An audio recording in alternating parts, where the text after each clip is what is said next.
আসসালামু আলাইকুম এভরিওয়ান। আমি Mohammad Mahin Mobarak, lecturer, department of water resources engineering, KUET. তো আজকের এই লেকচার 5-এ, মেশিন লার্নিং টিউটোরিয়ালের লেকচার 5-এ সবাইকে স্বাগতম। তো আজকে আমরা যেটা করব সেটা হচ্ছে যে আগের দিন আমরা দুইটা কোড দেখেছিলাম। একটা হচ্ছে র্যান্ডম ফরেস্টের, আর আরেকটা আমাদের লাস্ট যে কোডটা ছিল সেটা এলএসটিএম এর একটা লাম্প মডেলের কোড ছিল। ঠিক আছে, তো সেই কোডগুলা আমরা আরেকটু তাদের ফিজিক্যাল প্রসেসটা বা ম্যাথমেটিক্যাল এক্সপ্রেশন গুলা কিরকম হয় সেটা সম্পর্কে একটু আইডিয়া নেওয়ার চেষ্টা করব। এবং এটার সাথে সাথে আরো বেশ কিছু টপিক বা হচ্ছে কনসেপ্ট আমরা ক্লিয়ার করা দরকার, সেটা আমরা করব। তো আমরা যেটা দেখেছিলাম যে দেখো, যে আমাদের সে ফর এক্সাম্পল আমি জাস্ট বলতেছি যে যদি আমাদের এরকম হয়, শুধুমাত্র আমাদের ইনপুট যে প্যারামিটার সেটা হচ্ছে আমাদের রেইনফল, আর আমাদের টার্গেট যদি হয় এরকম শুধুমাত্র সেটা ডিসচার্জ, তাহলে আর আমরা যদি ধরে নেই যে কথার কথা উইন্ডো সাইজ 10, তাহলে এই মডেলটা আসলে কিভাবে মানে কাজ করবে? সে যেটা করবে যে এই যে রেইনফল, পাস্ট 10 দিনের পাস্ট 10 দিনের রেইনফলের সাথে সে ডিসচার্জের একটা সম্পর্ক তৈরি করার চেষ্টা করবে। ঠিক আছে, তাহলে মানে সে যেটা করবে মডেলটা পাস্ট ডিসচার্জকেও দেখবে এবং পাস্ট 10 দিনের রেইনফল যেটা সেটাকেও সে অবজার্ভ করবে, করে ফাইনালি সে একটা কি বলবো 11th ডেতে এসে, ধরো হচ্ছে আমাদের 11th ডে এর জন্য ডিসচার্জ কত সেইটা আমাদের দরকার, সেটা সে তখন সেখান থেকে বের করে দিবে। তাহলে অনেকটা তাদের ইনপুট কিরকম হবে? ইনপুটটা অনেকটা হবে এরকম। ধরো আমার say, আচ্ছা এখানে অবশ্য তোমার 10 ডে দিলে অনেক বেশি বড় হয়ে যাচ্ছে, আমি ধরে নিচ্ছি ধরো কথার কথা এইটার জন্য আমার উইন্ডো সাইজ ধরো 3। তাহলে 3 দিনের উইন্ডো যদি হয় তাহলে কি হবে? Q t-3, Q t-2, Q t-1, এবং সাথে সাথে এটার R t-3, R t-2, R t-1। এবং দেখো, তুমি ধরো এখানে 3 দিনেরটা নিচ্ছ, 3 দিনেরটা না মানে কি আমরা আগে বলছিলাম ধরো A B C D E এরকম করে ধরো তোমার ভ্যালুগুলো দেওয়া আছে। তার মানে সে যেটা করবে আমার এই থার্ড দিনের, মানে ব্যাপারটা এরকম যে এই 3 দিনের ট্রেন্ড থেকে সে এই দিনের মানে ফোর্থ দিনের ডিসচার্জ সে প্রেডিক্ট করার ট্রাই করবে। তাহলে এই যে 3 দিন পাস্ট 3 ডে, এই 3 দিনে কি কি আছে তোমার? রেইনফল আছে, ডিসচার্জ আছে, এবং এই ফোর্থ দিনের রেইনফলটাও তোমার কাছে আছে। তার মানে এইটাও সে অ্যাজ এ ইনপুট হিসাবে নিবে কিন্তু। তাহলে RT-1 এবং ফাইনালি RT, এইটা হবে তখন তাহলে তোমার সেই ইনপুট সেট। তাহলে এই যে আরটি খুব স্বাভাবিক, এটা হচ্ছে আমার ফিউচার ডেটা। তাহলে যে কোনো কিছুর জন্য আরটি আমি যদি ধরে নেই যে এটা হচ্ছে আমাদের ফিউচার ডেটা, তাহলে ফিউচার ডেটা কিভাবে কাজ করবে আমার, মানে কিভাবে আমরা কোথায় থেকে পাবো? আমরা সেই সিমিপ ডেটা থেকেই বা সিমিপ 6 থেকে আমরা ফিউচার ডেটা গুলা পাবো। তো তখন হচ্ছে আমার মডেল কাইন্ড অফ কিরকম ভাবে কাজ করবে? হ্যাঁ, যদি কথার কথা আমি খুব ছোট করে যদি বলি যে ইয়েস্টারডে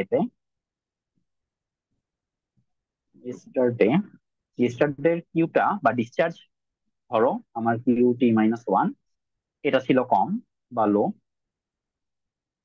এবং ধরো আমার টুডে যেটা আসছে, টুডের রেইনফল যেটা, সেই রেইনফলটা আমার ধরো হচ্ছে বেশি আসছে বা আছে, হাই। তাহলে টুমোরো আমার কি হবে? তাহলে টুমোরোর জন্য আমাদের মোটামুটি ডিসচার্জটা হয়তো বেশিই আসবে। এইভাবে সে আসলে জিনিসটাকে ট্রেন করবে। তো এটা হচ্ছে আমরা বেশি আসবে কাইন্ড অফ এইভাবেই সে মডেলের কাজ যেটা আছে সেটা সে করবে। আচ্ছা, এখন বা ধরো হচ্ছে আরেকটা জিনিস এইভাবে হইতে পারে যে হ্যাঁ মানে তোমার এটা একটু সরাই নেই, মানে কাইন্ড অফ তোমার সিম্পল ইনটিউশন তুমি চিন্তা করে নিতে পারো যে হ্যাঁ তোমার যদি আহ গতকালকে ধরো কথার কথা ইয়েস্টারডে তোমার কিউ ছিল মোটামুটি 5,000, এবং তোমার হচ্ছে টুডে টুডে তোমার রেইনফল হয়েছে প্রায় 50 মিলিমিটার। তাহলে মোটামুটি লাইকলি মানে সে প্রেডিক্ট করবে, প্রেডিক্ট ডিসচার্জ ধরো প্রায় 7,000 ফর টুমর। তার মানে সে এই ধরনের একটা করে সম্পর্ক বের করবে যে হ্যাঁ গতকালকে আমার ধরো কথার কথা আমার হচ্ছে 5,000 আমার হচ্ছে ছিল স্ট্রিম ফ্লো, এবং আজকে আমার বৃষ্টি অনেক বেশি হয়েছে। কত বেশি হয়েছে? 50 মিলিমিটার একটা বৃষ্টি হয়েছে। তার মানে অবশ্যই আগের দিনে চেয়ে আজকে আমার প্রেডিকশন বা ডিসচার্জটা বেশি হওয়ারই কথা। তো সে হয়তো আগের দিনে চেয়ে এটা বেশি জিনিসই সে প্রেডিক্ট করবে। তো সিমিলারলি এখানে যেরকম আমরা দেখিয়েছি যে শুধুমাত্র রেইনফল এর সাথে আমাদের স্ট্রিমটার কিরকম মানে সম্পর্ক বা রিলেশন কিভাবে ভ্যারি করতেছে, ঠিক সিমিলারলি যদি রেইনফল ছাড়াও তোমার হচ্ছে যদি টেম্পারেচার আসে, হিউমিডিটি আসে, স্নো আসে, সয়েল ময়েশ্চার আসে, বা হচ্ছে ধরো আরো যদি প্যারামিটার অ্যাড হতে থাকে, তাহলে সেই প্যারামিটার গুলো আস্তে আস্তে আমার এই ডিসচার্জের সাথে তারা কোনো না কোনো একটা রিলেশন আসলে বের করে ফেলবে। বুঝতেই স্যার? এইভাবেই তারপর হচ্ছে আমার ফিউচারের যখন আমরা এই ক্লাইমেট ফোর্সিং গুলো ইনপুট দিব, সেই বিল্ড করা রিলেশন থেকে সে আসলে ক্লাইমেট বা ফিউচারের ডিসচার্জকে সে আসলে প্রেডিক্ট করবে। আচ্ছা, এখন আমরা একটু ছোট করে, এটা তো আমাদের মোটামুটি লাম্পড মডেলের আইডিয়া, তো আমরা ছোট করে একটু আহ গ্রিডেড মডেলের আইডিয়াটা যদি দেই, মানে আমরা পরবর্তীতে গ্রিডেড মডেল আরো বেটার ওয়েতে দেখবো। জাস্ট আমি ছোট করে এখানে বলতেছি যে গ্রিডেড এর সাথে আসলে বেসিক্যালি কি ধরনের পার্থক্য থাকে গ্রিডেড মডেল ভার্সেস লাম্পড মডেল। ওকে, তুমি আসলে যেটা করতেছো সেটা হচ্ছে ধরো দুইটারই আমি মানে জাস্ট শুধুমাত্র আমি রেইনফল নিব ইনপুট, আর এদিকে আমার টার্গেট থাকবে ডিসচার্জ। আচ্ছা, তো লাম্প মডেলের জন্য আসলে কি হয়েছে? লাম্প মডেলের জন্য আমি ওই যে বলতেছিলাম যে পুরো একটা বেসিনের জন্য তুমি জাস্ট একটা পয়েন্টে কনসিডার করছো, এবং এই একটা পয়েন্টেরই তুমি ধরো এটা সেই তোমার হচ্ছে আউটলেট, ঠিক আছে, এটা হচ্ছে আউটলেট। এই একটা পয়েন্টেরই তুমি যেটা করছো, একটা এক্সেল ফর্ম করছো, সেখানে ধরো হচ্ছে একটা কলমে ছিল আমার ডেট, একটা কলমে ছিল তোমার রেইনফল, আর আরেকটা কলমে ছিল ডিসচার্জ। তো তুমি যেটা করছো ধরো 1/1/1984, এখানে ধরো রেইন হয়েছে আমার 0, বাট ডিসচার্জ হচ্ছে ধরো 5,000। এখানে ধরো হচ্ছে 2/1/1984, এখানে ধরো আমার রেইন হয়েছে 10 মিলিমিটার। এখানে আমার ধরো হচ্ছে এটা ধরো কথার কথা 49। তারপর এখানে ধরো হচ্ছে 3 তারিখ 1984। ধরো এই আগের দিনের ডিসচার্জের ইফেক্ট আজকে ধরো পড়তেছে, আজকে ধরো কম হয়েছে কিন্তু মোটামুটি আমার ডিসচার্জটা বাড়ছে, মানে আগের দিনের প্রিসিপিটেশন এখানে এসে ইম্প্যাক্ট করতেছে, বা যাই হোক এরকম ধরনের কোনো একটা ভ্যালু দেওয়া আছে। তো এইটা আমার কি ছিল? একটা লাম্প মডেলের একটা ডেটা, যেটা আমি ধরো ট্রেনিং এর জন্য আমি অ্যাজ এ ইনপুট হিসেবে আমি মডেলকে দিব।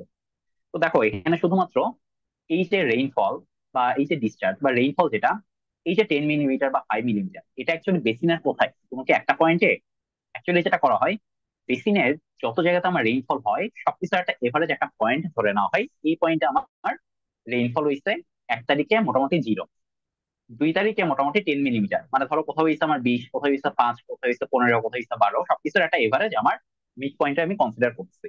তো এই যে পুরা বেসিনের জন্য একটা পয়েন্ট ধরে নেওয়া, সেটাকে আসলে বলা হচ্ছে আমাদের লাম্প মডেল। আচ্ছা, এরপরে আমরা যদি চিন্তা করি যে না আমরা গ্রিডেড করব, তো আমার এই যে গ্রিডেড মডেল সে তো আর বুঝবে না যে আমার স্পেশাল রেজুলেশনের দরকার কি, আর স্পেশাল রেজুলেশন দিলে আমার ইন্টারনালি কি চেঞ্জ হবে। ও কিন্তু শুধু হচ্ছে প্যারামিটার, তুমি কতগুলো প্যারামিটার দিচ্ছ, যত তুমি প্যারামিটার দিবা সে ততগুলো প্যারামিটারের সাথে সে ডিসচার্জের একটা সম্পর্ক বের করবে। তার মানে তুমি যখন একটা মডেলকে তুমি গ্রিডেড হিসেবে চিন্তা করবা, তখন বেসিন আসলে তুমি কি করতেছো, এরকম অনেকগুলো পয়েন্ট তুমি নিচ্ছ, এবং এই পয়েন্ট গুলাতে তুমি আলাদা আলাদা প্রিসিপিটেশন ভ্যালু, ধরো কথার কথা এখানে তুমি আলাদা আলাদা রেইন ফল অ্যাড করবা। তাহলে রেইনফলের ভ্যালুটা কি হবে আমার? আই যে, ধরো কথার কথা গতকালকের কি বলে এটাকে, ধরো কথার কথা হ্যাঁ মানে এখানে তোমার টি এর একটা প্যারামিটার থাকবে, ধরো গতকালকের দিনের জন্য T-1, তার আগের দিনের জন্য কি হবে আই যে T-2। আর এখানে আই যে ভ্যালুটা কি হবে? দেখো আমি যখনই স্পেশাল রিজার্ভেশন নিয়ে আসছি, তার মানে প্রত্যেকটা পয়েন্টের একটা করে ল্যাটিটিউড এবং একটা করে লংিটিউড ভ্যালু আছে। তার মানে ধরো আই দ্বারা আমি বুঝাই দিচ্ছি ল্যাটিটিউড ভ্যালু, আর যে দ্বারা বুঝাই দিচ্ছি আমি লংিটিউড ভ্যালু। তার মানে তোমার এই যে কি বলবো যে এই ধরনের এক্সেল যেটা, সেইটার সাথে তোমার নতুন একটা করে প্যারামিটার যোগ হবে, একটা হচ্ছে আমার ল্যাটিটিউড, একটা হচ্ছে আমার লংিটিউড। তার মানে সে এখন যেটা করবে শুধুমাত্র তোমার রেইনফলের ভ্যালু বা ফিউচার মানে হিস্টোরিক্যাল ডিসচার্জের প্যাটার্নও না, শুধুমাত্র এবার ল্যাট বা লং ওইটার ভ্যালু কত সেইটার সাথে এবার সে একটা করে রিলেশন নিয়ে আসার চেষ্টা করবে। এবং সেটার সাথে রিলেশন নিয়ে আসলে সে কি ধরনের রিলেশন আনতে পারে? ধরো এটা তোমার কোন একটা বেসিন। এখন বেসিনের ক্ষেত্রে দেখা গেছে, কথার কথা আমি বলতেছি জাস্ট, এখানে যে গ্রিড গুলো আছে, তো এখানে যে গ্রিড গুলো আছে, আবার ধরো হচ্ছে কিছু গ্রিড আমার এদিকেও আছে, এটা ইউনিফর্ম রেজলিউশনও থাকবে। তো এখন মডেল যেটা সে বের করবে বা তার ফিজিক্যাল মানে প্রসেসটা অনেকটা এরকম হবে, এই জায়গার রেইনফলের ভ্যালুটা বেশি হলেই কেবলমাত্র ডিসচার্জ বেশি হচ্ছে। কিন্তু দেখা যাচ্ছে যে তোমার আহ এই জায়গার রেইনফলের ভ্যালুটা বেশি, কিন্তু ডিসচার্জ ওইভাবে আমার বেশি হচ্ছে না, ঠিক আছে, বেশি হচ্ছে না। তাহলে সেই জিনিসটাকে এইভাবে ইন্টারপ্রেট করবে যে হ্যাঁ, রেইনফলের ভ্যালু বেশি হলেই বা আগের ধরো আমার কথার কথা উইন্ডো হচ্ছে আমার 10, তার মানে আগের 10 দিনের রেইনফলের ভ্যালু বেশি হলেই আজকের দিন আমার কিউ এর ভ্যালু যে বাড়বে তা না, আমাকে এটার সাথে এটাও দেখতে হবে যে কোন জায়গায় রেইনফলের ভ্যালুটা বাড়ছে, তার ল্যাট লং এর ভ্যালু কত। যদি ল্যাট লং এর ভ্যালু এরকম জায়গায় কোথাও পড়ে থাকে, তাহলে প্রিসিপিটেশনের ভ্যালু যতই বাড়ুক আমি আমার আজকের ডিসচার্জকে বাড়াবো না। বাট যদি এরকম হয় যে না, আমার রেইনফলটা আমার এরকম কোন একটা গ্রিডের মধ্যে পড়ছে, যে নিচের বক্সের, যেটার জন্য আমার অ্যাকচুয়ালি ডিসচার্জটা অনেক বেশি ভ্যারি করে, তাহলে আমার যেটা হবে যে হ্যাঁ, এখানকার ওয়েট আমার বেশি দেওয়া থাকবে, এখানকার ওয়েটটা কম দেওয়া থাকবে।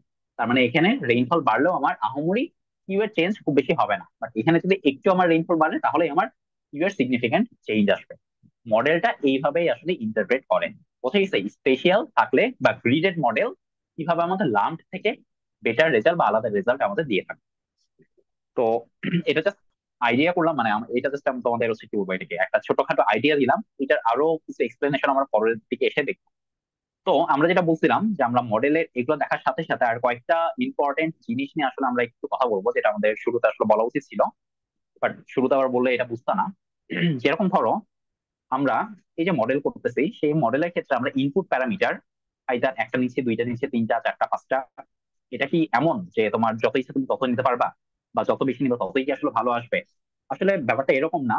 সবকিছুর জন্য একটা অপটিমাম ভ্যালু আছে, যে তুমি এই স্পেসিফিক কাজের জন্য এই স্পেসিফিক এতগুলো প্যারামিটার তোমার নেওয়া কনসিডার করতে হবে বা নিতে হবে। তাহলে এই যে নেওয়াটা, তার মানে আমার first of all variable selection, এই জিনিসটা আমরা কিভাবে করবো? ভেরিয়েবল সিলেকশন এই জিনিসটা আমরা জেনারেলি আমরা একটা কাজ করতে পারি, সেটা হচ্ছে আমাদের যেই কাজ আমরা করতে চাচ্ছি সেটা হইতে পারে স্ট্রিম ফ্লো প্রেডিকশন, হইতে পারে অন্য কিছু প্রেডিকশন। সেইটার জন্য বেশ কিছু আমাদের পেপার করতে হবে এবং দেখতে হবে যে ওই পেপার গুলাতে আমাদের কি ধরনের প্যারামিটার গুলো ইউজ করে ওই আমাদের টার্গেটেড প্যারামিটারকে সে প্রেডিক্ট করতে হয়। তুমি ধরো সেই প্যারামিটার গুলো একটা লিস্ট বানালে, A parameter, B parameter, C, D, E, এরকম করে বেশ কিছু লিস্ট বানালা। তারপর এইগুলোর মধ্যে তুমি সবগুলা কি নিবা, বা সবগুলা কি তোমার বিজনেসের জন্য আসলে কার্যকর হবে, বা তোমার হচ্ছে মানে যেই মডেল করতেছো সেটার জন্য কার্যকর হবে কিনা, এইটার জন্য বেশ কিছু স্ট্যাটিস্টিক্যাল টেস্ট আছে। তার মধ্যে একটা খুবই উল্লেখযোগ্য বা খুব মানে কমনলি ইউজ হয়, সেটা হচ্ছে আমাদের পিসিএ বা প্রিন্সিপাল কম্পোনেন্ট অ্যানালাইসিস। ঠিক আছে? তো এটা সেটা করবে যেখান থেকে তোমাদের আসলে ধরো তুমি যদি এখানে যতগুলো প্যারামিটার দিবা, ও ততগুলো প্যারামিটার একটা করে অ্যাক্সিস বানাবে, এবং প্রত্যেকটা অ্যাক্সিসের একটা করে ওয়েটেজ অ্যাসাইন করবে। এবং তুমি সেই ওয়েটের ভ্যালু কম না বেশি সেইটা দেখে বুঝতে পারবা যে তোমার তুমি ওই মানে পিসি অ্যানালাইসিস এর অ্যাক্সিস গুলো দিন কাজ করবা, নাকি তুমি কোন ওই প্যারামিটার থেকে কিছু প্যারামিটার বাদ দিয়ে নতুন কিছু প্যারামিটার নিয়ে তুমি কাজ করবা। তো এটা একটা চেক হইতে পারে। এরপরে আরেকটা আছে তোমাদের, যে সেটা বলে ক্রস ভ্যালিডেটেড আর স্কোয়ার, সেটাতেও তোমরা এই ধরনের কাজগুলা করতে পারবে আর কি। তো জাস্ট আমি বললাম যে প্যারামিটার সিলেকশনের ক্ষেত্রেও তোমরা যখন মডেলের মেইন কাজগুলা করবা, বা যখন অ্যাকচুয়ালি তোমার রিয়েল লাইফের কাজগুলা করবা, তো তখন তোমার কিছু স্ট্যাটিস্টিক্যাল অ্যানালাইসিস করে ফার্স্ট অফ অল আমি যেই জিনিস টার্গেটের জন্য বের করতেছি সেইটার জন্য আমার কোন কোন ইনপুট প্যারামিটার ওইটার জন্য অ্যাকচুয়ালি রেসপন্সিবল, সেটা আমার দেখতে হবে। বুঝে গেছে? কিছু প্যারামিটার আছে হাইলি রেসপন্সিবল, যদি আমি ধরো কিউ প্রেডিক্ট করি, এইটার জন্য যেরকম আমি বলতে পারি মোটামুটি প্রিসিপিটেশন, টেম্পারেচার, তারপর হচ্ছে সয়েল ময়েশ্চার, তারপরে ধরো হচ্ছে স্নো। বা যেহেতু আমি আমার আচ্ছা স্নো যে আমার ইফেক্ট করতেছে, স্নোটাও কিন্তু ইফেক্ট করতেছে, কারণ ধরো আমি যদি জিবিএম বেসিনে চিন্তা করি, সেখানে কিন্তু অনেক পোর্শন আছে যেই জায়গাগুলো আমার স্নোতে কভার করা থাকে। সো আমার যদি টেম্পারেচার বাড়ে এবং স্নো যদি অনেক অংশে তোমার এটা মেল্ট হয়ে যায়, তাহলে কিন্তু আমার বড় ধরনের একটা ডিসচার্জের উপর ইম্প্যাক্ট পড়বে। তো আমার কোন জায়গাতে আমি করতেছি সেইটার উপরও আমার প্যারামিটার ডিপেন্ড করতে পারে। বুঝে গেছে? বাট এটা মাথায় রাখো যে নট নেসেসারি তোমার ধরো হচ্ছে কি বলবো, মানে কিছু কিছু প্যারামিটার আছে যেগুলো একদমই এটার উপর ডিপেন্ড করে না। এখন তুমি ধরো চিন্তা করছো মানে এই কিউ এর উপর ডিপেন্ড করে তোমার ধরো এয়ার পলিউশন, ধরো এরকম তুমি একটা প্যারামিটার পাইছো, এই প্যারামিটার নিয়েও তুমি কাজ করলা, তাহলে কিন্তু এমন না মানে ডিপ লার্নিং বা মেশিন লার্নিং জিনিসটা এমন না যে তুমি ডেটা যত বেশি দিবা তত ভালো কাজ করবে, না সেটা না। ব্যাপার হচ্ছে তোমাকে কোয়ালিটি সম্পন্ন ডেটা দিতে হবে, এবং যেই ডেটাগুলো অ্যাকচুয়ালি রেসপন্সিবল, মানে টার্গেটের জন্য যেই ডেটা বা যেই ক্লাইমেট ফোর্সিং গুলো অ্যাকচুয়ালি রেসপন্সিবল, সেইটা তোমাকে প্রোভাইড করতে হবে। দেখো এয়ার পলিউশনের সাথে কিন্তু খুব বেশি আমার ডিসচার্জের রিলেশন নাই। তো এইটা দিলে তোমার জাস্ট এখানে একটা মানে কি বলবো, মানে মডেলটা একটা কনফিউজিং সিচুয়েশন পড়বে, সে জোর করে এটার সাথে এটার একটা সম্পর্ক নিয়ে আসতে যাবে। তো ওভারঅল যেটা হবে, তোমার মডেল পারফরমেন্স ড্রপ করবে। তো এই ধরনের প্যারামিটার তখন তোমাকে বাদ দিতে হবে। ঠিক আছে, এরকম ধরো আরো কিছু প্যারামিটার তুমি নিয়ে আসলে ইনিশিয়ালি, সেখান থেকে তোমাকে পিসিএ হোক, ক্রস ভ্যালিডেটেড আর স্কোয়ার হোক, বেশ কিছু স্ট্যাটিস্টিক্যাল মানে কি বলবো এটাকে, টেস্টিং এর মধ্যে দিয়েছে ফাইনালি তোমাকে কিছু মডেল তোমাকে মানে সরি প্যারামিটার তোমাকে সিলেক্ট করতে হবে। আচ্ছা, এরপর আমরা ফাইনালি আরেকটা যেটা এলএসটিএম এর মডেল দেখেছিলাম, সেখানে আমরা কি করছিলাম দেখছিলাম যে তিনটা প্যারামিটার আমরা নিচ্ছিলাম। ঠিক আছে, তো ওই মডেলটা নিয়ে আমরা ফার্দার আরো আলোচনা করব। তো তার আগে একটু বলে রাখি যে ওখানে আমরা মানে আমরা ওই যে বলছিলাম যে কাগজে কলমে আমরা আরেকটু ইন ডিটেলস এ দেখবো যে প্রত্যেকটা তোমার হচ্ছে প্রশ্নের মানে ফিজিক্যাল প্রসেস গুলো কিরকম ভাবে হয়। তো তার আগে একটা জিনিস একটু ক্লিয়ার করে রাখি সবার কাছেই, সেটা হচ্ছে আমরা যে মডেলটা নিয়ে কাজ করছি বা দেখছি অলরেডি, সেটা আমার মোটামুটি তোমার হচ্ছে, আচ্ছা পুরোটাই লিখি, তো দিস প্রসেস,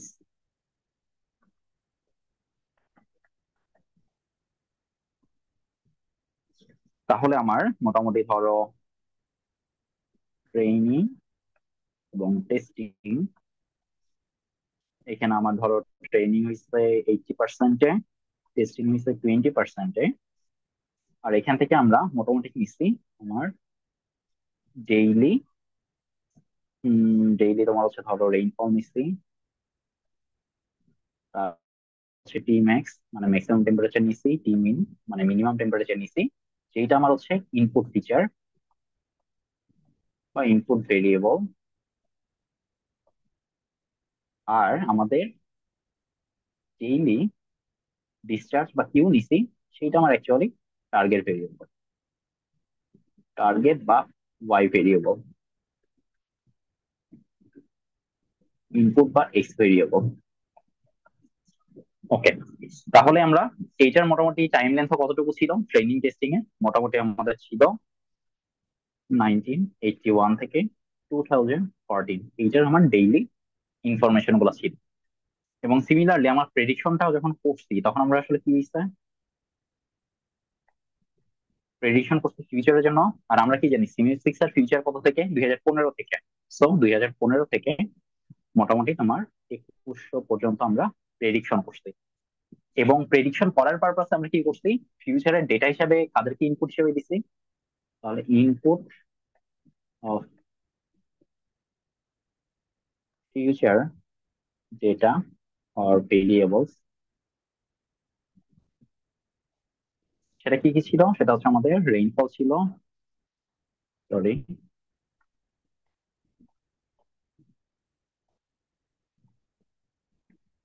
রেইনফল ছিল, টিম্যাক্স ছিল এবং টিমিন ছিল। এবং এই জিনিসটাই আমরা মোটামুটি ফিউচারের জন্য আমরা আউটপুট হিসেবে বা প্রেডিক্টেড কি পাইছি, প্রেডিক্টেড ডিসচার্জ বা কিউ পাইছি। সেই প্রেডিক্টেড ডিসচার্জ কত ছিল, 2015 থেকে 2100 সালের ডেইলি কিউ কে আমরা অ্যাজ এ প্রেডিক্টেড রেজাল্ট হিসাবে আমরা পাইছি। ঠিক আছে।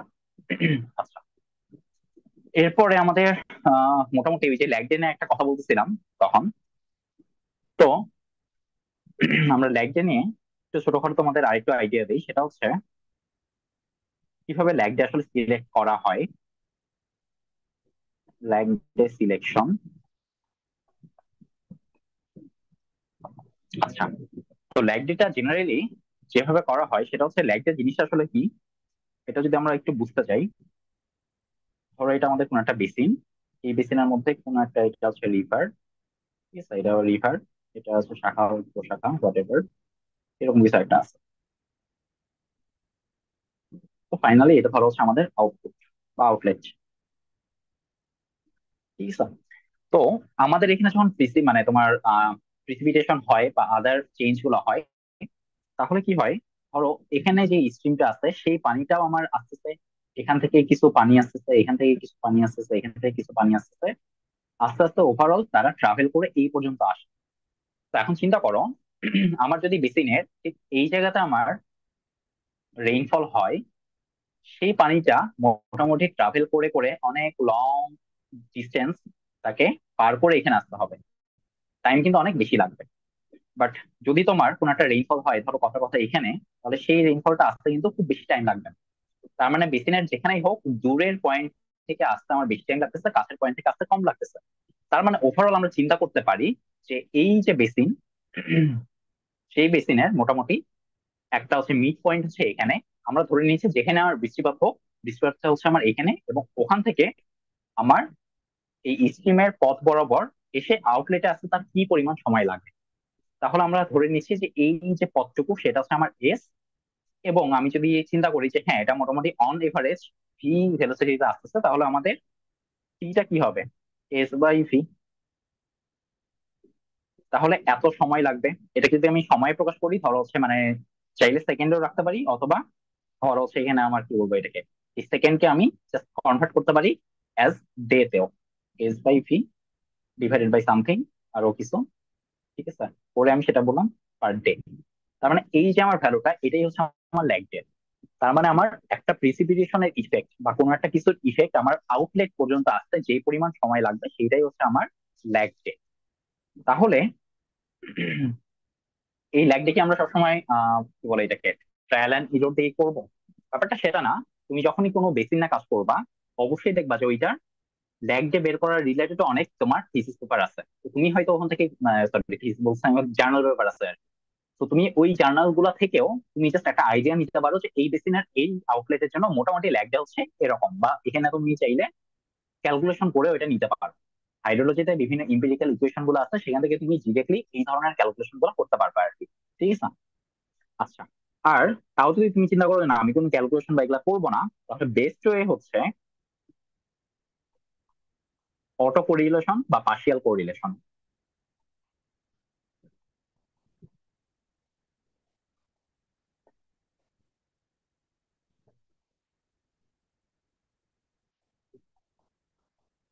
ঠিক আছে। এখান থেকে আসলে কি হয়, তোমার একটা প্লট হবে, এটা তোমার অটো কোরিলেশন বা তোমার হচ্ছে পার্শিয়াল অটো কোরিলেশন ফাংশন। এইটার একটা তোমাকে একটা সিরিজ দিবে। ঠিক আছে, এখান থেকে তোমাকে একটা সিরিজ তারা জেনারেট করে দিবে। সেই সিরিজ থেকে তুমি দেখবা যে পাস্টের কয়দিনের ভ্যালু, মানে পাস্টের বা হচ্ছে তোমার ব্যাক ভ্যালু, মানে কতদিনের মানে ভ্যালু গুলা মোটামুটি কোরিলেটেড। তারপর তুমি যেটা করবা যে যখন আমার কোরিলেশনটা যতক্ষণ না জিরো না হইছে, সেই কয়টা দিন তুমি চুজ করবা। যে দেখা গেছে যে আমার কথার কথা, ধরো হচ্ছে সার্টেন একটা মানে ফার্স্ট দিনেরটা মোটামুটি কোরিলেশন 80%, সেকেন্ড এরটা 70%, তারপরে এটা ধরো 60%, এরকম করে করে আনটিল না তোমার জিরো হইতেছে তত দিনেরটা তুমি কনসিডারেশন আনবা ফর লাইক ডে। তাহলে আমরা এরকম বলতে পারি, choose lags until correlation value drops নেয়ার জিরো। তাহলে জিরো না আসা পর্যন্ত তুমি এটাকে কনসিডার করবে। আর সেকেন্ড মেথড আমি কি বলছিলাম, এক্সপেরিমেন্ট। তার মানে তুমি ওই যে হাইড্রোলজি থেকে একটা তুমি আইডিয়া নিবা, নিয়ে ওইটার আশপাশে কোনো একটা ল্যাগ দিয়ে ট্রায়াল এন্ড এরর করে তুমি মোটামুটি একটা বের করতে পারবা। এবং তুমি কখন বুঝবা যে ধরো আমি বললাম যে আমার কোন একটা পার্টিকুলার বেসিনের জন্য বললাম আমি আমার ল্যাগ যে হচ্ছে 10 হচ্ছে অপটিমাম। ঠিক আছে, তো তুমি ধরো নিছো 8 নিছো, 9 নিছো, তারপর 10 নিছো, 11 নিছো, 12 নিছো, 15 নিছো, হোয়াট। তাহলে এই যে 10 যে আমার অপটিমাম, এটা আসলে তুমি কিভাবে বুঝবা বা মডেলের কি জিনিস দেখে বুঝবা? দেখবা তুমি প্রত্যেকবারই যখন মডেল রান দিবা, এটার হচ্ছে পারফরমেন্স ম্যাট্রিক্স গুলা চেক করবা। পারফরমেন্স ম্যাট্রিক্স কি চেক করবা? আরএমএসি ভ্যালু, এইটা হচ্ছে এই 10th ডেতে সবচেয়ে কম আসবে। তারপর পি বায়াস, এইটাও সবচেয়ে কম আসবে। আবার তুমি যদি এনএসসি নাও, এইটা সবচেয়ে ক্লোজ টু 1 হবে এই 10th ডের জন্য। বাট দেখা যাবে তুমি 9 ডেতেও আরএমএসসি ভ্যালু যা পাচ্ছ 10 ডে ধর একটু কম, 11th আসলে দেখবে আরএমএসসি আবার বেড়ে যাবে। ঠিক আছে, তাহলে আরএমএসসি এখানেই সবচেয়ে কম পাবা, এখানেও বেশি হবে, এখানেও বেশি হবে। তো তুমি যখন এরকম চেঞ্জ গুলো দেখবা তাহলে তুমি বুঝতে পারবে যে হ্যাঁ, তাহলে 10 ডে আমার অপটিমাম ফর উইন্ডো সাইজ। এইভাবে তুমি এটা সিলেক্ট করতে পারবে আর কি। আচ্ছা, আর আরেকটা ছোট একটা টপিক, সেটা হচ্ছে আমাদের লার্নিং রেট। যদি আমরা আগে এটা আমরা অনেক দেখছি লার্নিং রেটটা কিভাবে আমাদের মানে কি বলবো চুজ করতে হয়। তো লার্নিং রেট আমরা কিরকম দেখছিলাম যে আমাদের একটা ফাংশন, সেটার অ্যাকচুয়ালি গ্লোবাল মিনিমাতে আসলে পৌঁছাতে হয়, যেটাকে আমরা বলতাম গ্লোবাল মিনিমা। তাহলে আমরা কি বলছিলাম, লার্নিং রেট চুজ করার ক্ষেত্রে একটা কমন জিনিস হচ্ছে not too small, also not too large.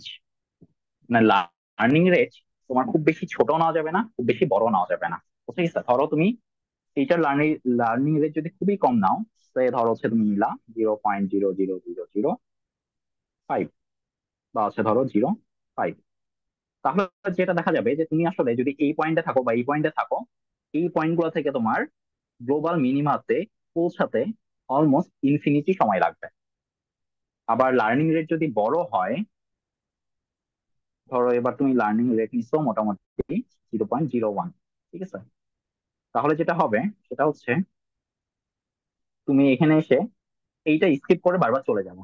মানে এই দিক দিয়ে আসো আর এই দিক দিয়ে আসো, তুমি আসলে এখানে পৌঁছাতেই পারবা না, এটা আগে বলে কোন একটা জায়গাতে আসবে। ঠিক আছে, আবার যদি আহ এরকম হয় যে না তুমি খুব বেশি বড় নাও নাই, খুব বেশি ছোট নাও নাই, লার্নিং এর নিচে ধরো 0.001, এটা হচ্ছে অপটিমাম, যে এটা তুমি শেষ পর্যন্ত এখানে এসে পৌঁছাতে পারবে। এখান থেকে আসো আর এই সাইড থেকে আসো, মোটামুটি এটা এই গ্লোবাল মিনিমা এইটাতে পৌঁছানো যায়। তো এইটা তুমি বুঝবা আসলে কিভাবে, মানে এটা না হয় আমি মানে ড্র করে দেখাই দিচ্ছি, বাট তুমি মডেলে আসলে বুঝবা কিভাবে যে লার্নিং রেট এইটা হচ্ছে তোমার কন্টেন্ট অ্যাপ্রোপ্রিয়েট। এটা বোঝার উপায় হইতেছে তোমার আরএমএসি ভ্যালু চেক করা। দেখবা যে তুমি লার্নিং রেট, যদি তোমার কথার কথা ধরো সেই যে শুরুর ক্ষেত্রে যখন তুমি অনেক ছোট নিয়েছিলা, সেখানে আরএমএসি ভ্যালু কিন্তু অনেক বেশি আসবে। ধরো কথার কথা এখানে আরএমএসি ভ্যালু আসছে প্রায় ধরো 6,000, ঠিক আছে। তারপর যেখানে তোমার লার্নিং রেট মোটামুটি একটু বড় নিয়েছিলাম, সেখানে আরএমএসি ভ্যালু সবচেয়ে বেশি বড় আসবে, এখানে আসছে ধরো কথার কথা 20,000। বাট যেটা তোমার অপটিমাম আরএমএসি আসবে ধরো কথার কথা কথার কথা, এটা যে কোনো এটা ভ্যারি করবে, এটা কোনো ফিক্স ধারণা, এখানে আসবে ধরো 4,000। তার মানে তুমি ডিফারেন্ট লার্নিং রেট নিয়ে তোমাকে আসলে চেক করতে হবে আরএমএসি ভ্যালু কোথায় কম আসতেছে, দেন সেইটা হচ্ছে হবে তোমার মডেলের জন্য অ্যাপ্রোপ্রিয়েট। তো লার্নিং রেট মোটামুটি আমরা অপটিমামই নিব, কারণ দেখা যাচ্ছে যে আমরা যদি মোস্ট অফ দেম ল্যাপটপে বা হচ্ছে আমাদের অনলাইনে কোডগুলো রান দেই, লার্নিং রেট যত কম হবে আমাদের মডেল কিন্তু রান হতে তত বেশি সময় লাগবে। তো এইটা আমাদের একটু মানে সাবধানে ক্রিটিক্যালি এই জিনিসটা আমাদের নিতে হবে আর কি, চুজ করতে হবে। আচ্ছা, এরপরে আমি আহ, যেখানে বলতে চাইছিলাম যে আমরা ওই যে শুরুতে বা মানে তোমার শুরুতে যেটা বলছিলাম যে আমরা মডেলের বিভিন্ন যে সরি মানে কোডটা বিভিন্ন পোর্শনে যে ভাগ করছিলাম, সেই প্রত্যেকটা পোর্শন নিয়ে আমরা একটু আলোচনা করতে চাই। কারণ আমরা শুরুতে আমরা দেখছিলাম জাস্ট কোন কমান্ড দিলে কি হচ্ছে, বাট সেই কমান্ডের সাথে সাথে আমরা একটু এটা ফিজিক্যাল যে চেঞ্জ বা মানে এক্সপ্রেশন সেটা আমরা একটু দেখতে চাচ্ছি। তো ফার্স্ট পোর্শন আসলে এক্সপ্লেন করার কিছু নাই, মানে ফার্স্ট পোর্শন কোডের আমরা মেইনলি কোডটা যেন আমাদের স্টেবল হয় এবং প্রত্যেকবার রান দিয়ে যেন সেম রেজাল্টই পাই, সেটার জন্য আসলে ফার্স্ট পোর্শনের ওই জিনিসগুলো রাখা হয়েছে বা ওই কোডের লাইন গুলা রাখা হয়েছে, যেন তোমার মানে কি বলবো এটাকে, জাস্ট মানে সেম তোমার হচ্ছে আইটারেশন যেটা করবে সেটা যেন ফিক্সড থাকে, কাইন্ড অফ এরকম। আচ্ছা, এখন আসো সেকেন্ড যেটা পোর্শন, সেকেন্ড পোর্শন কি কি ছিল মনে আছে? এখানে আমরা তোমার ইনপুট এবং আউটপুট দুইটাকেই মিন ম্যাক্স স্কেলার দিছিলাম, মানে স্কেলারের সাহায্যে আমরা যেটা করছিলাম তাকে একটা 0 থেকে 1 এইটার মধ্যে স্কেল ডাউন করে ফেলছিলাম। তো 0 থেকে 1 এর মধ্যে আসলে কিভাবে স্কেল ডাউন করে, যেরকম আমার ধরো ইনপুট, এটা আমার কি ছিল, রেইনফল, টিম্যাক্স, টিমিন। আর যেটা তোমার টার্গেট, সেটা ছিল আমার মোটামুটি কিউ।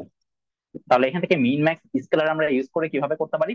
এটার জন্য আমরা এক ধরনের স্কেল ইউজ করছিলাম, সেটা আমি বললাম যে ধরো এক্স, এটাকে আমি বললাম যে এক্স মাইনাস এক্স মিন, তাহলে এক্স ম্যাক্স মাইনাস এক্স মিন। সিমিলারলি কিউ এর জন্য আমরা করছিলাম ওয়াই, তাহলে এটা এখন কিভাবে করছিলাম? কিউ মাইনাস কিউ মিন, কিউ ম্যাক্স মাইনাস কিউ মিন। এটা ইউজ করে আমরা মোটামুটি দুইটাকেই, সবগুলা ভ্যালুকে আমরা এই প্রসেসের মধ্যে নিয়ে যে 0 থেকে 1, এইটার মানে মাধ্যমে আমরা প্রকাশ করছিলাম যে আমাদের স্কেলটা 0 থেকে 1 এর মধ্যেই হবে। এবং শুরুর টিউটোরিয়ালে আমরা বলছিলাম যে কেন আমার এটা 0 থেকে 1 এর মধ্যে হওয়া লাগে, এটা আমরা ওখানে এক্সপ্লেন করছিলাম। আচ্ছা, এরপর আমাদের থার্ড যে পোর্শনটা ছিল, থার্ড পোর্শনটার কি ছিল? আমাদের মোটামুটি উইন্ডো সাইজ সিলেকশন ছিল। সো আমার যেটা করতে হবে, দেখো, এই যে আমরা বলছিলাম যে কোন একটা মানে কি বলবো এটাকে, বেসিন, সেখানে তুমি রেইনফল নিছো আর ডিসচার্জ প্রেডিক্ট করতেছো, তার মানে অবশ্যই মানে আজকের মানে বৃষ্টিপাতের উপরই এটা হাইস্ট তোমার হচ্ছে রেসপন্স করবে না। মানে এই বেসিনটা আজকের বৃষ্টিপাত বা আজকের রেইনফল দিয়েই এখানকার ডিসচার্জকে কত হবে সেটা কিন্তু খুব বেশি রেসপন্স করবে না। কারণ ডিসচার্জটা আজকে হইলেও এই ডিসচার্জটা একদম ঘুরে ফিরে স্ট্রিম যে আমার এই পয়েন্ট পর্যন্ত আসতে মোটামুটি 1 দিন 2 দিন 5 দিন 10 দিন, বা ওই বেসিনের সাইজ বা শেপ অনুযায়ী বিভিন্ন টাইম লাগবে। তো এটা কয়েকদিন পরে আসলে সেটার রেসপন্সটা পাওয়া যাবে, যেটা আমরা শুরুতেই বলতেছিলাম। তো ও সেটাই কিন্তু করবে। সেটা হচ্ছে যে তোমার, তুমি যেই টাইমটা দিবা সেখানে সে আসলে ইনপুট আসলে কিভাবে নিবে, ইনপুটটা আসলে এইভাবেই নিবে। তাহলে আর নিবে, টি ম্যাক্স নিবে, টি মিন নিবে। ধরো আমার উইন্ডো সাইজ 10 দিন, তাহলে এখানে আমার ধরো টি -9। এরপরে আমার সেম জিনিস T-8, তারপর সেম জিনিস T-7। এরকম করে করে করে করে লাস্টের যেটা থাকবে সেটা হবে আমার টি। এবং এটা হচ্ছে সাবসেট অফ আর, যেখানে তুমি চিন্তা করতে পারো 10 × 3। 10টা হচ্ছে তোমার উইন্ডো, এবং এই যে থ্রিটা, সেই থ্রিটা আসলে মিন করতেছে তুমি কয়টা ভেরিয়েবল না কাজ করতেছো। এই 10 × 3 থেকে কিন্তু দেখবা ওই যে তোমার যখন মডেল সামারি আসছিল, সেখানে আসলে এই সংখ্যাটাই আসলে লেখা ছিল। সেখানে সম্ভবত তোমার 14 × 3 ছিল, কারণ আমরা ওখানে 40 উইন্ডো সাইজ বা হচ্ছে লাইট দিয়ে আমরা ইউজ করছি। আর এখানে আরেকটা কাজ করছিলাম, দেখবা যে সেখানে আমাদের স্প্লিট যেটা হয়েছিল, সরি, স্প্লিট হয়েছিল ক্রোনোলজিক্যালি।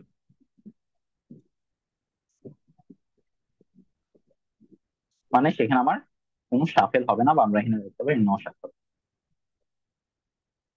এটা আমরা মোটামুটি থার্ড পোর্শনে আমরা শেষ করছিলাম।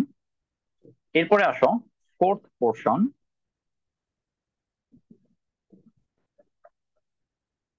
ফোর্থ পোর্শনে আমরা দেখছিলাম মেইনলি আমাদের এলএসটিএম যেটা মডেল, সেইটা নিয়ে। আচ্ছা, তাহলে এখানে আমরা দেখছিলাম যে আমাদের মোটামুটি ওখানে এলএসটিএম এর দুইটা লেয়ার ছিল। তো আমাদের ফার্স্ট এলএসটিএম লেয়ার, এটা আসলে যেটা করছিল, ধরো আমাদের যেহেতু ওইখানে উইন্ডো সাইজ 40 দেওয়া ছিল, তাহলে সে অ্যাকচুয়ালি যেটা করছিল, স্ক্যান করছিল বলতে পারো, যে স্ক্যান 40 যে সিকোয়েন্স। এবং তোমার ধরো হচ্ছে জাস্ট এখান থেকে ফার্স্ট যে পোর্শনটা বা ফার্স্ট লেয়ার, সেখান থেকে আমার কি এক্সট্রাক্ট হয়েছিল? একটা শর্ট টাইমের একটা ডাইনামিক্স এক্সট্রাক্ট হয়েছিল।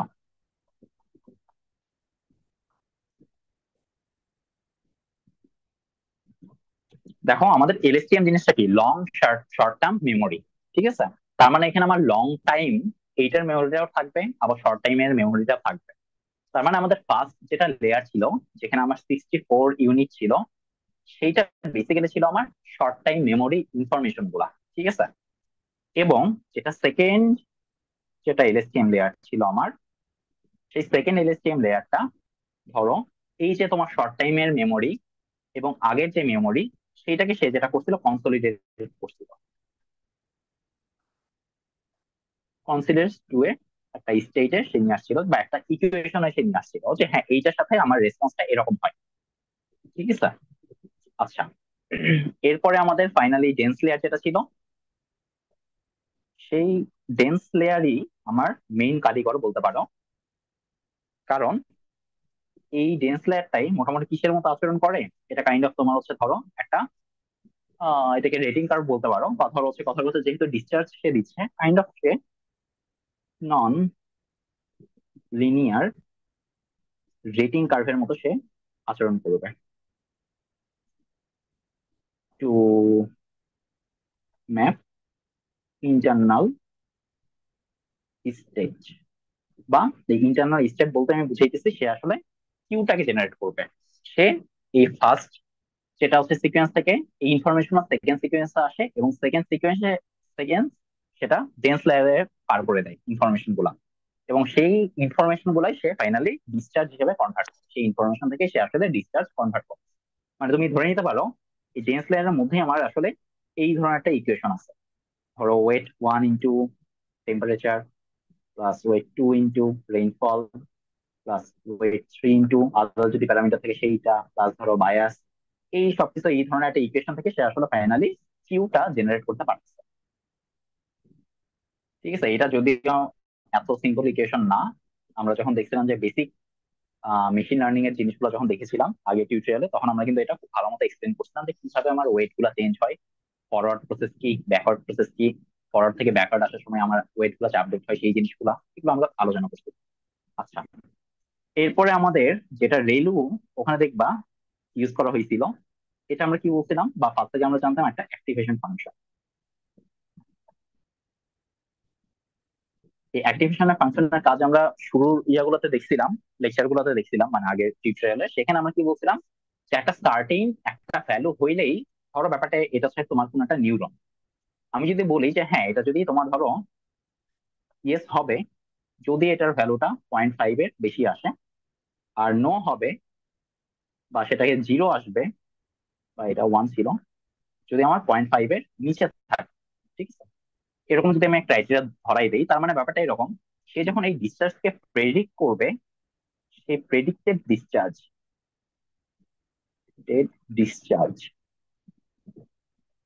ফাইনালি আমার একটা গেট দিয়ে পার হবে। ঠিক আছে, সেই গেটটা কি, সেই গেটটাই হচ্ছে আমার রেলু গেট। সেই রেলু গেটে আমার কি হবে, আমার প্রেডিক্টেড ডিসচার্জ সে যদি ধরো 0 থেকে ছোট আসে মানে নেগেটিভ ভ্যালু হয়, তাহলে সেই গেটটা ওখানে ক্লোজ করে দিবে, ওই ডিসচার্জকে সে পাস হতে দিবে না। আর যদি 0 থেকে বড় হয় তাহলে ওকে, তার মানে শুধুমাত্র সে অ্যালাউ করবে পজিটিভ ডিসচার্জ, সে কিন্তু নেগেটিভ ডিসচার্জকে ওই গেট ক্রস করতে দিবে না, বা অ্যাক্টিভেশন ফাংশন ক্রস করে এদিকে আসতে দিবে না। তো এই জিনিসটাকেও আমরা এখানে খুব বেশি আমি ম্যাথমেটিক্যাল জিনিসটা দেখাচ্ছি না, আমি শুধু বোঝানোর চেষ্টা করতেছি এখানকার ফিজিক্যাল প্রসেস গুলা। তাহলে এলএসটিএম এই পুরো গেট যখন হবে মানে আপডেট করবে, তখন পার ধরো টাইম স্টেপে ও চেঞ্জ গুলো কিরকম হবে, মানে তার ইকুয়েশন গুলো কিরকম হবে, হিডেন স্টেট, কারেন্ট স্টেট। তাহলে এলএসটিএম ইনপুট থাকবে, হিডেন স্টেটের ইনফরমেশন থাকবে এবং সেইটা থাকবে, এবং ফাইনালি যেটা করবে তার পরের স্টেপে কি হবে, ধরো হিডেন স্টেটও তো বেশ কয়েকটা থাকতে পারে, আমরা এখানে একটা ইউজ করছি। ধরো ফাইনাল হিডেন স্টেট যে ইনফরমেশন থাকবে সেইটা তখন এই ডেন্স লেয়ার বা হচ্ছে এই যে 32 রেলু, এইটা দিয়ে আমার পাস হবে আর কি। ঠিক আছে, তারপরে দেখবো যে আমরা আরেকটা ডেন্স লেয়ারের মধ্যে পার করছিলাম, ডেন্স 1 রেলু ছিল। তারপর সেটা আমার ফাইনালি আমার কিউ আসছে, এটা কি ছিল আমার প্রেডিক্টেড কিউ। এখন এইটুকু করে কি কাজ শেষ, এইটুকু করে কিন্তু কাজ শেষ না, বা এলএসটিএম এইটুকু করেও কাজ শেষ করে না। এরপরে ওর ফাইনাল যেটা কাজ সেটা হচ্ছে লস ফাংশন চেক করবে। ঠিক আছে, তখন সে চেক করবে 1/m আমার সামেশন অফ এই যে কিউ প্রেডিক্টেড মাইনাস কিউ, এটা রিসপেক্ট। তার মানে এই লস ফাংশন আমার বাড়তেছে না কমতেছে, মানে আমার কি করতে হবে, এই ফাংশনটাকে আসলে অপটিমাইজ করতে হবে। তো এটাকে তোমার হচ্ছে ধরো সবচেয়ে মিনিমাম অবস্থায় নিয়ে আসতে হবে, বা আমরা এখানে বা আমাদের কোডে আমরা এমএসসি ইউজ করছিলাম। ঠিক আছে, তো এমএসসি এই মিন স্কয়ার এরর এই সেম কাজটাই করে। করার পর ফাইনালি আমাদের আরেকটা কাজ সাইমultaneously হয়, সেটা হচ্ছে ড্রপ আউট।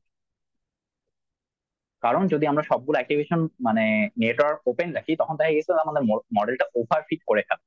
ওভারফিট করলে যেটা হবে, ট্রেনিং অনেক ভালো আসবে বা টেস্টিংটা অনেক খারাপ আসবে। তো আমরা তখন ড্রপ আউট করি যে ওভারফিটিং ইস্যুটা যেন না আসে। আচ্ছা, এরপরে আমাদের ফিফথ স্টেপ বা ফিফথ পোর্শন যেটা ছিল, সেটা কি ছিল আমাদের? মেইনলি ওখানে কি বলবো, আইটারেশন কি স্টপ করে দেওয়া হয়েছিল। কি দিয়ে স্টপ করা হয়েছিল? আর্লি স্টপিং দিয়ে। তাহলে এই জিনিসটা আসলে কি জন্য করা হয়? Follow stop calibration before overfitting. মানে ওভারফিট করার আগেই ও ক্যালিব্রেশন করা বন্ধ করে দেয়, যে এত বেশি ক্যালিব্রেশন হওয়ার দরকার নাই যে সেখানে আমার ওভার ফিটিং ইস্যুটা টেনে নিয়ে আসবে। ঠিক আছে? তো জিনিসটা আসলে কিভাবে কাজ করে দেখো। তোমার একটা সাইকেল ক্যালিব্রেশন করবে, আমি হেক্টর স্যারের ভাষাতেই লিখতেছি, বা এখানে ট্রেনিং করবে মডেলের ভাষাতে যদি লিখি। ঠিক আছে? আর আরেকটা সাইকেল,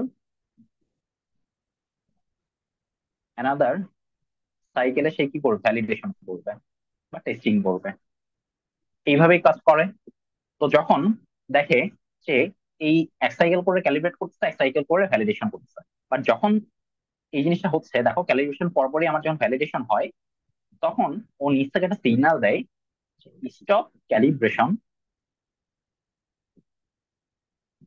স্টপ ক্যালিব্রেশন যখন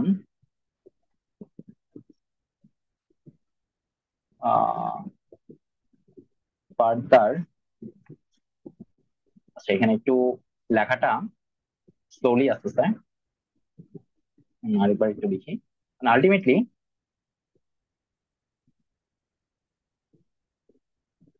further calibration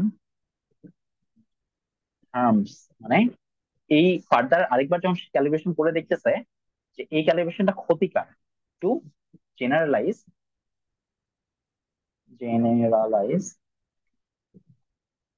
for unseen condition.